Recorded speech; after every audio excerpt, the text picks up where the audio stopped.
Praise the Lord everyone. आप सभी को प्रभु यीशु मसीह के मीठे और जीवित नाम में जय मसीह की। आज के वचन में जाने से पहले हम प्रभु के नाम में प्रार्थना में जाएंगे। मेरे महान दयालु परमेश्वर, अनुग्रहकारी पिता, राजाओं के राजा, प्रभु के प्रभु, धन्यवाद देते हैं पिता परमेश्वर आज के जीवित वचन के लिए। पिता, आप इस वचन के द्वारा हमसे बातें करें और वचन पर मनन करने पर पिता परमेश्वर आप हमारी सहायता करें। विनती प्रार्थना को मांगते हैं जीवित उद्धारकर्ता प्रभु यीशु मसीह के मीठे और नाम में सुने और ग्रहण करें, आमीन।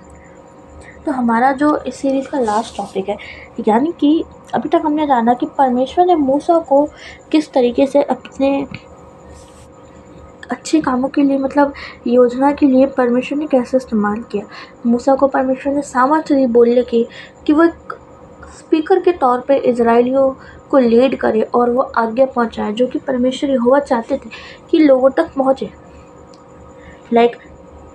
जब हम 10 विपत्तियों के बारे में पढ़ते हैं तो उस समय इजराइलियों को क्या चीज़ें बताई गई थी कि जिससे कि वो जब 10 विपत्तियाँ मिस्रियों पर आए तो वो इजराइलियों को ना परेशानी में डालें, वो विपत्तियाँ या उन पर कोई हानि ना आए।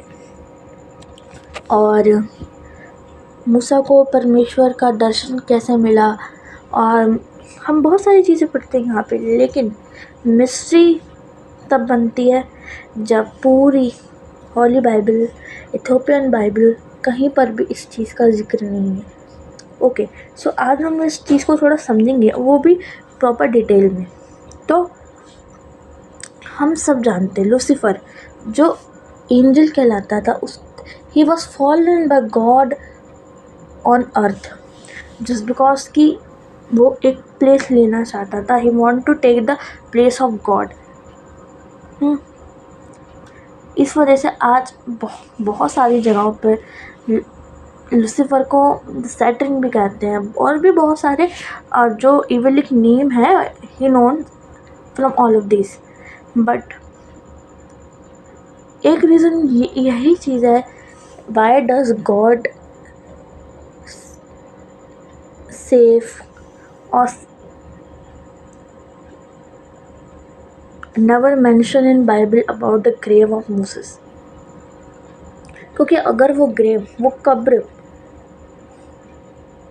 मूसा का शव लूसीफर के हाथों में लगता तो हम जानते हैं कि क्या होता है। या तो वो इजराइलियों के लिए उनको एक देवता के तौर पर प्रकट करता, या फिर वो एक डिसाइपल बना देता।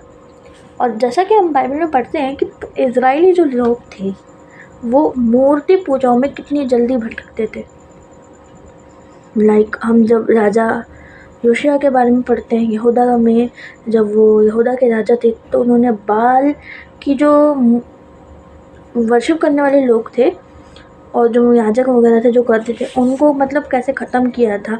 और भी हम जो प्रॉफिट्स के बारे में पढ़ते हैं जो कि इसके विरुद्ध थे कि बाल की पूजा नहीं होनी चाहिए, बल्कि हमको परमेश्वर की ही वर्शिप करनी है।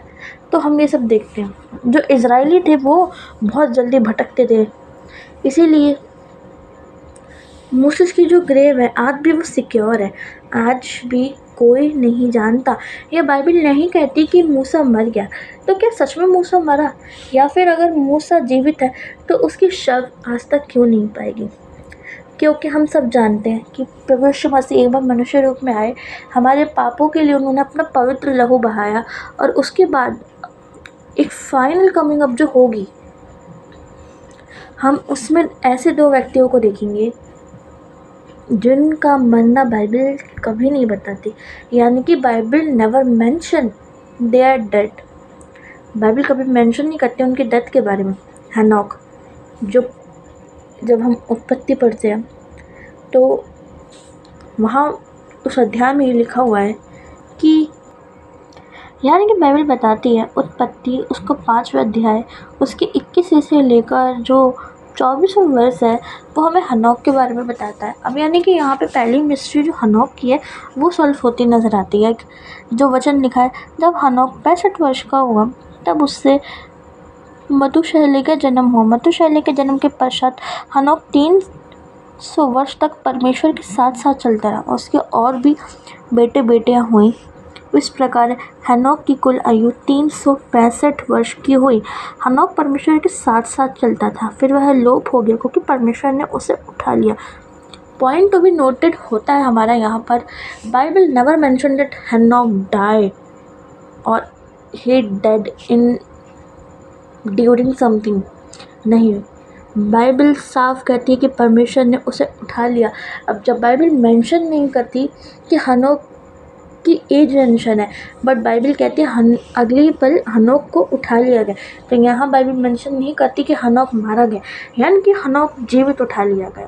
पहली मिस्ट्री जो हनोक की है वो यहाँ सॉल्व होती है, और दूसरी व्यवस्था विवरण के अंतिम अध्याय में सॉल्व होती है मूसा के बारे में।